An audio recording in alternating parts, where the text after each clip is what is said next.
One of the greatest love stories of the modern era, whether you like it or not, is about a giant boat that was believed to be unsinkable, but that turned out to not be the case. Now the term Titanic is synonymous with something so big and so beautiful that it has to fail. But there's so much more to the story. What you are about to hear is believed to be real. Based on witness accounts, testimonies, and public record. This is terrifying and true.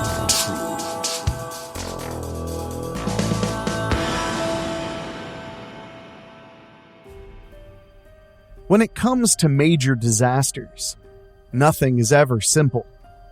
Whether it's the assassination of John F. Kennedy, or perhaps the attack on the World Trade Center in 2001, everyone has a theory about how it could happen, and many times, it can't simply be that the world is a dangerous place.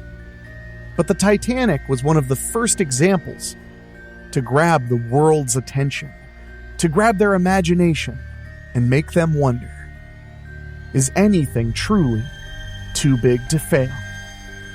We're going to dig deep into this mystery and talk about some theories rarely discussed.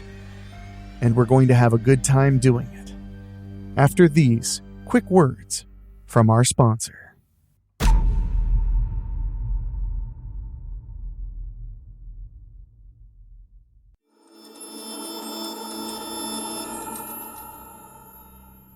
Nearly everyone on Earth has heard of the unsinkable ship.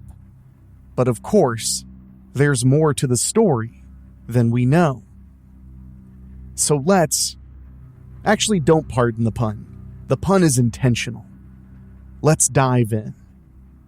On a dark night in April of 1912, the Titanic crashed into a huge iceberg and tragically sank in the freezing waters of the North Atlantic. Sadly, 1,517 out of the 2,223 passengers and crew lost their lives that night. It's been a century, but people are still trying to make sense of this heartbreaking event. Many conspiracy theories have emerged, and there are so many mysterious questions about the Titanic that have been pointed out. And we too have loads of them waiting to be solved. So, let's get started. The first and probably the most insane mystery circulating about the Titanic tragedy lies in one simple, yet powerful question. Was the ship that sank truly the Titanic? It's hard to believe, but some people are convinced that the ship that sank was not actually the Titanic. Let's break it down. On April 10th, 1912, a luxurious liner set sail, and 5 days later, tragedy struck, claiming the lives of around 1,500 out of 2,223 people on board. We all agree on that part. But here's where things get interesting. Some people swear it wasn't the Titanic at all, but that it was actually the RMS Olympic, a nearly identical sister ship. Now, the Olympic had a little accident the year before, and here's where the plot thickens. The story goes that the owners of both ships wanted a fat insurance payout, so they sneakily passed off the damaged Olympic as the Titanic. And get this, they then, supposedly, sank it on purpose. There is a second group of people who believe that the Titanic's fate was sealed by a fire on board. Multiple documentaries and books present convincing evidence that the ship, which we'll stick to calling the Titanic, had suffered from a coal fire that blazed for 3 whole weeks before it even set sail. This fire might have weakened the ship's hull, which eventually led to its sinking after colliding with an iceberg. But this brings up another question. Did the Titanic truly hit an iceberg in the first place? This is where things really start to get even more complex, because in 1985, after oceanographer Robert Ballard finally found the Titanic's remains way down at the bottom of the ocean, 2.5 miles deep, guess what? He discovered something mind-blowing. The ship had broken in two on the surface before sinking. This had experts and laymen alike talking about the Titanic all over again. Many wondered, why had it cracked in half? Was the Titanic not as well built as they had thought? Later on, experts brought some pieces of the ship to the surface, and it seemed like the low-quality rivets that held the steel hull plates together might have been the problem. But, according to other sources, such as the Scientific American magazine, the Titanic had some other design issues as well. The steel of the ship's hull and the iron of its rivets faced a brittle fracture because of cold temperatures, sulfur content, and high speeds. That sounds like a recipe for disaster, right? The steel basically shattered, and those rivets popped out like popcorn, making the ship sink 24 times faster than anyone would have expected. Then, in 1997, James Cameron's film Titanic came out, showing the ship's last moments. But the search for answers didn't stop there. New books came out, and some historians and scientists had fresh evidence that challenged what people at the time knew. They believed it was the rivets, not the steel, that caused the disaster. Others said the ship didn't rise high in the air like we had thought.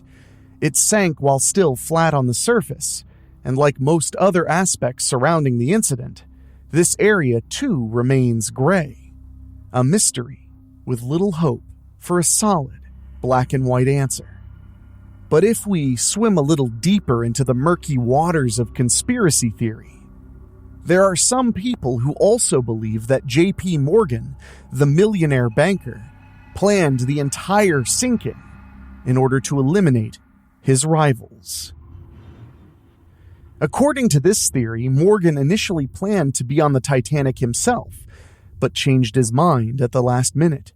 Instead, he allegedly wanted to ensure that 3 other millionaires, Jacob Astor, Isidor Straus, and Benjamin Guggenheim, met their doom on board. To make things even more puzzling, the theory claims that Morgan targeted these men because they opposed the creation of the Federal Reserve. That's right, the private organization that basically decides the value of our money. They can cause inflation. They can cause all kinds of economic catastrophes. Many people for a long time have believed the Federal Reserve is a bit devious. But of course, there's no solid evidence to suggest that Astor or Guggenheim were against the Federal Reserve, and Strauss supported it. And the theory also doesn't explain how Morgan could have caused the ship to hit an iceberg. Alternative versions of this conspiracy point fingers at the Rothschild banking family, or the Jesuits, as the ones behind the plot to kill Astor, Strauss, and Guggenheim on the Titanic. However, and I want to make this very clear, involving the Rothschilds as an international conspirator, that would be rooted in centuries of anti-Semitic beliefs. Apart from these conspiracy theories, there are a few possible factors that could have contributed to the unsinkable Titanic sinking. Some of these are very concerning and some quite doubtful, but of course, these are just possibilities. What exactly happened is still a mystery. So let's take a look at these other possibilities. One is that the wireless radio operator dismissed a key iceberg warning. Less than an hour before the Titanic hit the iceberg, another nearby ship, the Californian, radioed to say it had been stopped by a dense ice field. But since the warning didn't begin with the prefix MSG, or Master's Servicegram, which would have required the captain to directly acknowledge receiving the message, the Titanic's radio operator, Jack Phillips, considered the other ship's warning non-urgent. and didn't pass it along. Another is, the Titanic may have taken a fatal wrong turn. According to a claim made in 2010 by Louise Patton, the granddaughter of the most senior Titanic officer to survive, Charles Lightoller, one of the ship's crew members panicked after hearing the order to turn, quote, hard a starboard in order to avoid the approaching iceberg. Because the ships at the time operated on two different steering order systems, he became confused and turned the wrong way, directly toward the ice. This next one is a bit interesting to me. It's about mirages and hazy horizons which were created by weather conditions. Two studies done around the time of the 100th anniversary of the Titanic disaster in 2012 suggested that nature played a key role in the ship's fate. The first argued that the Earth came unusually close to both the Moon and the Sun that year, increasing their gravitational pull on the ocean and producing record tidal waves, which caused increased amounts of floating ice in the North Atlantic around the time of the sinking.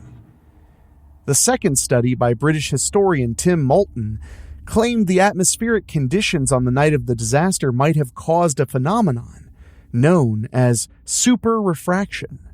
This bending of light could have created mirages or other optical illusions that prevented the Titanic's lookouts from seeing the iceberg clearly. It also would have made the Titanic appear closer and smaller to the nearby ship, the Californian, causing its crew to assume it was a different vessel altogether without a radio and preventing them from attempting to communicate. Another is that the lookouts had no binoculars. Second Officer David Blair, who held the key to the Titanic's store of binoculars in his pocket, was transferred off the ship before it left for its maiden voyage from Southampton and forgot to hand over the key to the officer, who replaced him. At a later inquiry into the sinking, a lookout on the Titanic said binoculars might have helped them spot and dodge the iceberg in time. Blair kept the key as a memento of his near miss. It was auctioned off in 2007 and fetched some £90,000. Another theory is a lack of lifeboats. No matter what caused the Titanic to sink, such a massive loss of life could probably have been avoided if the ship had carried sufficient lifeboats for its passengers and crew. But the White Star liner left with only 20 lifeboats, which was the legal minimum, though Maurice Clark, the civil servant who inspected the Titanic in Southampton, recommended it carry 50% more lifeboats. His handwritten notes at the time later revealed that he felt his job would be threatened if he did not give the famous ship the go-ahead to sail. Now, before we wrap up this deep dive, let's talk about some of the things that people usually don't discuss when the Titanic comes up. For example, how the ship had some real-life love stories. Yes, that's true. According to the Belfast Telegraph, there were 13 honeymooning couples on board. That's some unfortunate romance on the high seas. One of the most famous pairs was J.J. Astor, a millionaire, and his young wife, who was 5 months pregnant. When disaster struck, Mr. Astor helped his wife into a lifeboat before he sadly perished. During the official Senate inquiry, a witness also shared a touching tale about Isidore and Ida Strauss, who owned Macy's department stores. They were a long-married couple, deeply in love. The witness, Archibald Gracie, said that he overheard them talking about facing the tragedy together. They refused to be apart and chose to share their fate with bravery. Mrs. Strauss was urged to go into a lifeboat without her husband, but she wouldn't hear of it. Eventually, they both met a tragic end, but their love and devotion lived on.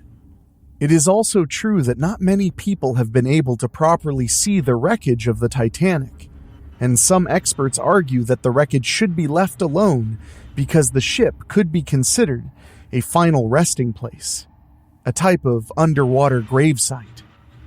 considering the fact that out of 1,500 people who died, only 340 bodies were recovered, with 1,160 remaining lost at sea. Some photographs, which were released in 2010, which show clothing and laced-up shoes in suggestive positions, make us believe that bodies once lay there. It's also possible that preserved corpses remain inside the ship itself, where modern explorers can't see. And considering the fate of the recent OceanGate experience, perhaps we should leave the Titanic alone. If you are somehow not aware, OceanGate was the owner of the Titan submersible that imploded during a voyage to the Titanic this very year in 2023, killing all 5 people on board. The company's CEO, Stockton Rush, was among those who perished in the disaster in the North Atlantic Ocean. Other people include British businessman Hamish Harding, French diver Paul-Henri Nargeolet, Pakistani billionaire Shahzada Dawood, and Dawood's 19-year-old son, Suleiman Dawood. OceanGate's Titan submersible was supposed to go to the 111-year-old remains of the Titanic, about 12,500 feet below the ocean's surface, a distance that is about 10 times the height of the Empire State Building. But it was only about 1 hour and 45 minutes into the dive, heading straight for the Titanic, when it lost contact with its mothership on June 18th, 2023. In many ways, the ocean's largest gravesite has claimed more tenants under its watery epitaph.